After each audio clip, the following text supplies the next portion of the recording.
Les matins de France Culture, 7h-9h, Guillaume Erner. «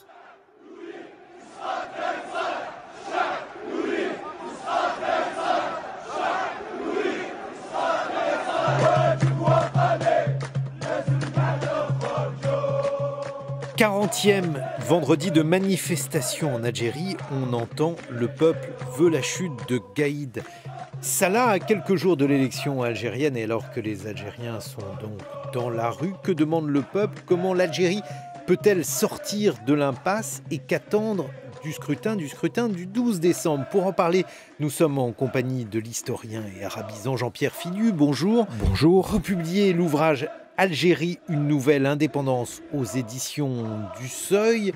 Les manifestations ne cessent pas. Que demande aujourd'hui ce peuple qui est dans la rue, Jean-Pierre?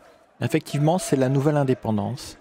Ils le disent de manière très claire, très consciente, très réfléchie. 1962, ça a été l'indépendance du territoire, après une guerre effroyable de libération contre le colonialisme français. Immédiatement, il y a eu détournement de cette indépendance par une clique militaire, ce qu'on appelle l'armée des frontières, qui est venue du Maroc et de Tunisie et qui a écrasé la résistance intérieure et jeté les bases du régime militaire toujours en place. Alors 2019, ils veulent l'indépendance du peuple. Ils veulent qu'une fois pour toutes, leur droit à l'autodétermination, qui a été dénié par ceux-là même qui prétendaient les avoir libérés, soit reconnu.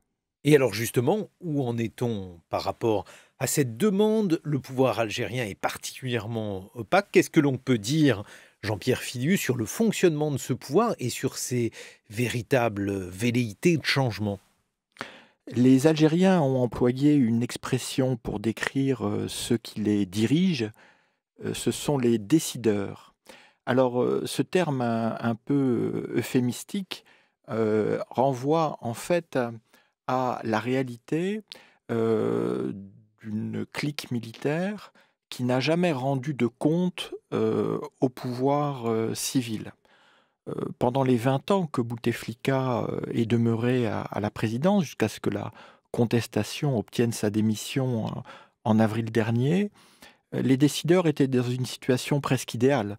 Bouteflika occupait le terrain avec ses caprices, ses maladies, ses trafics, et eux, derrière, géraient le pays. Et là, en fait, ils se retrouvent confrontés à la fin des masques. Ils ont été obligés de sacrifier Bouteflika sous la pression populaire. Le président par intérim, Abdelkader Ben Salah, n'avait un mandat que de 90 jours pour organiser la succession. Il en a été incapable parce que les décideurs ont placé la barre trop haut. Ils voulaient restaurer purement et simplement le statu quo. Et ça, les Algériennes et les Algériens ne le supportent plus. Donc on a un vrai bras de fer, mais dans ce bras de fer où les décideurs croient détenir l'ensemble des attributs du pouvoir, et le pouvoir militaire, le pouvoir de la répression, ils l'ont, il n'y a aucun doute. Mais dans ce bras de fer, la population a remporté la victoire symbolique. Elle s'est réappropriée le 5 juillet, la fête nationale de l'indépendance, le 1er novembre, l'anniversaire du déclenchement de la lutte de libération en 1954, tout cela en refusant le scrutin que veut lui organiser, si j'ose dire, à l'ancienne, le régime toujours en place. Jean-Pierre Filiu, vous publiez donc aujourd'hui Algérie, une nouvelle indépendance aux éditions du Seuil. Vous êtes également un spécialiste de la Syrie. Quels sont les risques qu'il y ait en Algérie une évolution à la syrienne, puisque la guerre civile en Syrie a débuté parce qu'il y avait une révolution? Une révolution pacifique, et d'ailleurs le même slogan, Silmiya, Silmiya, pacifique, pacifique, a retenti dès le début de la contestation algérienne le 22 février dernier. Ce qui est extraordinaire, c'est que 9 mois plus tard, la discipline collective est restée impressionnante. On parle de centaines de milliers de manifestants au moins tous les vendredis dans des dizaines de villes du pays. Pour les dates symboliques que j'évoquais, on dépasse certainement les millions, avec une absence d'incidents, un sens des responsabilités, un refus des provocations policières qui est impressionnant. Il est évident que les Algériens ont appris des éléments les plus tragiques à la fois de leur propre histoire. On pense à la décennie noire contre le terrorisme dans les années 90, mais aussi aux échecs des expériences arabes, la Syrie, vous l'avez évoqué, mais aussi l'Égypte. Ils n'ont aucune envie que, de même que Moubarak a été remplacé par Morsi, qui a été remplacé par Sisi, on remplace Bouteflika par Ben Salah, puis après par je ne sais qui. Au fond, ils se moquent de qui sera leur prochain président. Ils veulent, une fois pour toutes, reprendre leur destin en main en remettant à plat ce système qui les a tellement marginalisés. Et qu'est-ce qui pourrait empêcher l'Algérie de devenir une autre Syrie, une autre Égypte, puisque finalement, il n'y a que la révolution tunisienne qui a donné véritablement naissance à une démocratie, Jean-Pierre Fidieu? Une transition démocratique, en effet. Je crois que le principal atout de l'Algérie, on dit souvent que c'est son pétrole, ses ressources formidables en hydrocarbures, je crois plutôt que c'est l'extraordinaire patriotisme du peuple algérien. Et on voit bien que durant les 9 mois écoulés, eh bien, la population, ce qu'on appelle le hirak, le mouvement, cette remise en mouvement de la société algérienne après des années d'apparente léthargie, elle est arrivée à reprendre les symboles et l'énergie formidable du patriotisme algérien, et elle l'oppose au régime qui jusqu'à présent avait un discours relativement bien rodé. Nous sommes les héritiers de la guerre de libération, c'était faux. En fait, ils étaient les héritiers de ceux qui avaient éliminé les héros de la guerre de libération. Mais bon, ça marchait depuis un demi-siècle, et donc on opposait à toute contestation ce tabou de la lutte anti-française. Et bien là, maintenant, ils disent, les vrais patriotes, c'est nous. Les défenseurs de l'Algérie, de son peuple, de son honneur, de son avenir, c'est nous.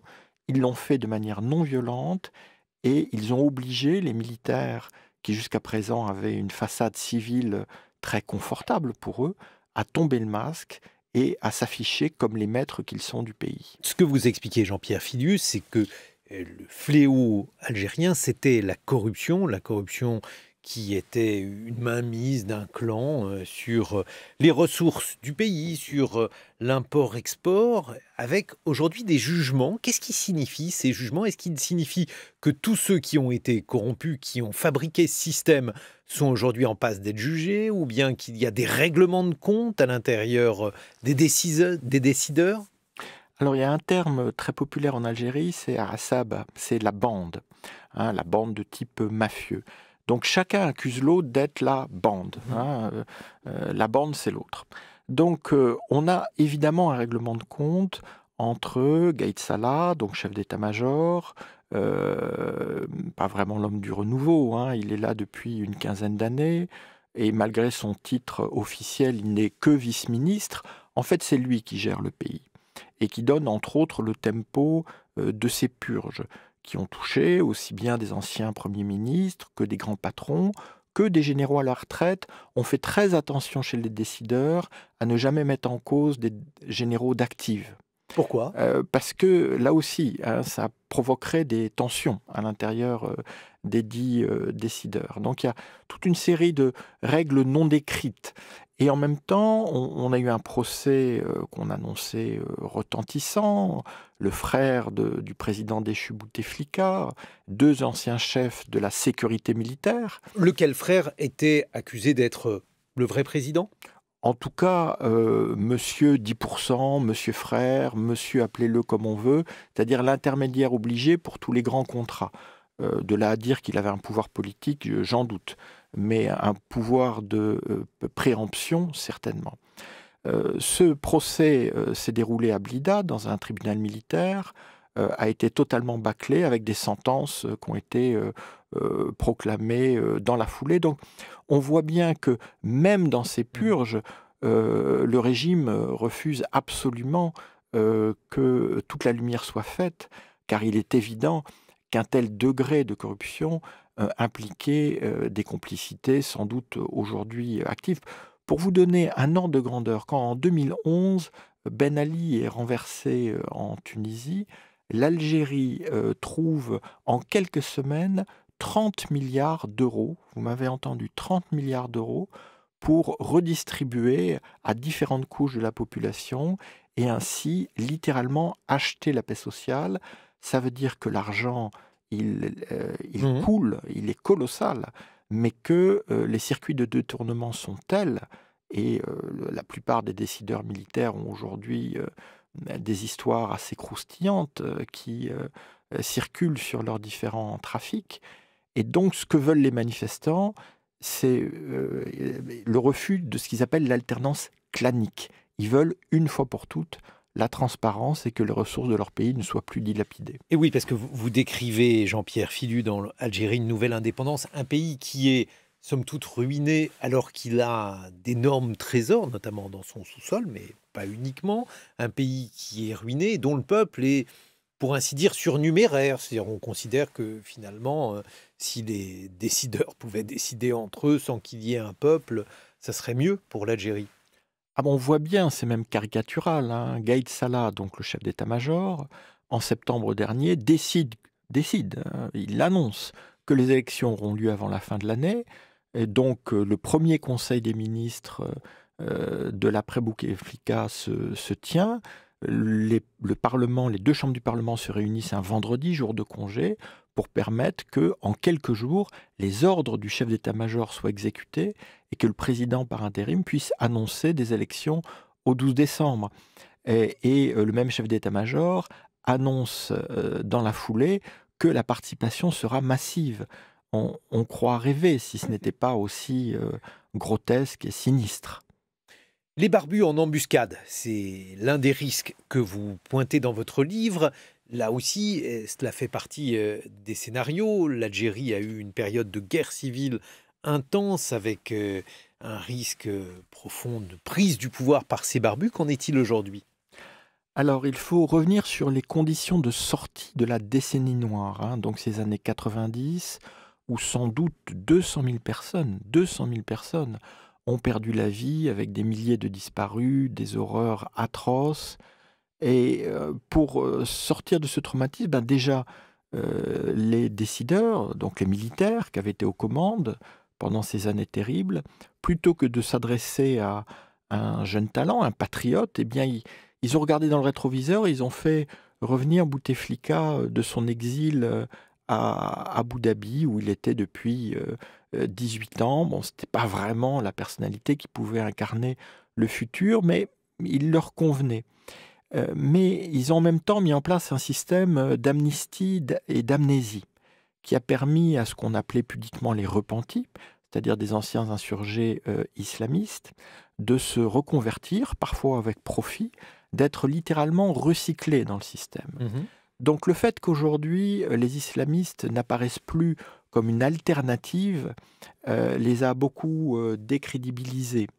En outre, dans les marches, quand ils sont présents, ils le sont assez discrètement, et chaque fois qu'ils ont voulu organiser des prières collectives, ils ont été littéralement encerclés par un cordon sanitaire des autres manifestants pour qu'ils n'arrivent pas à récupérer le mouvement.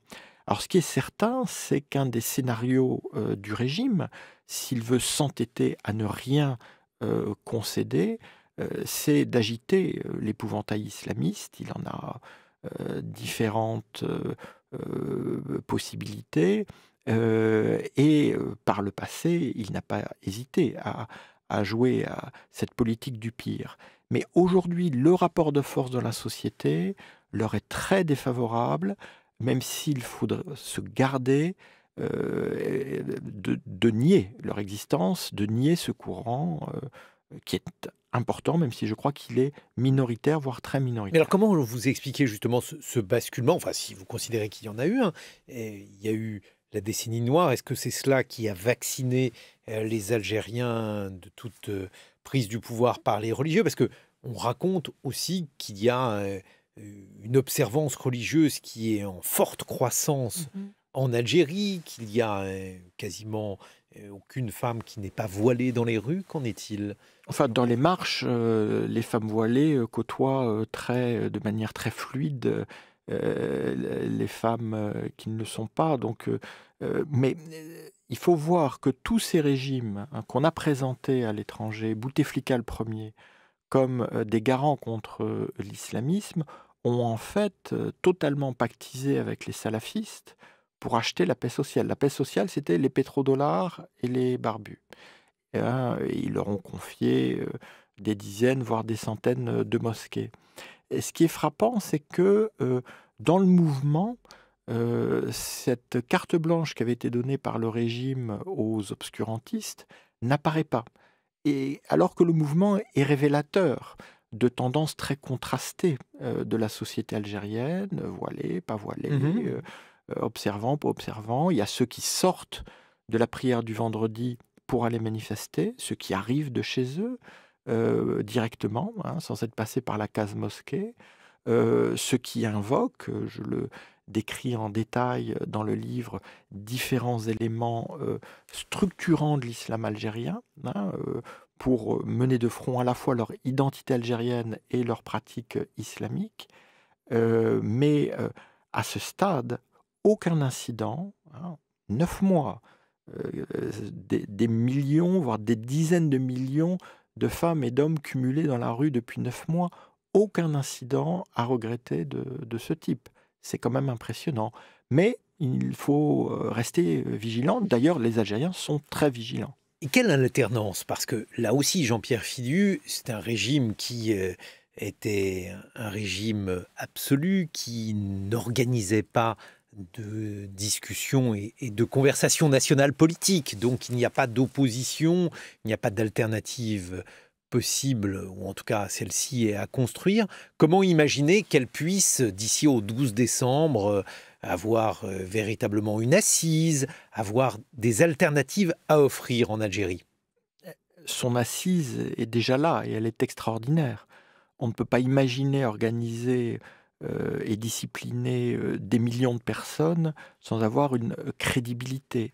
Alors aujourd'hui, on est dans la phase où cette crédibilité, cette structure se consolide, mais où en même temps le régime voudrait forcer l'émergence de telle ou telle tête pour pouvoir immédiatement la couper ou l'emprisonner. C'est-à-dire que tous les noms qui ont été cités comme animateurs de la contestation sont dans leur majorité en prison.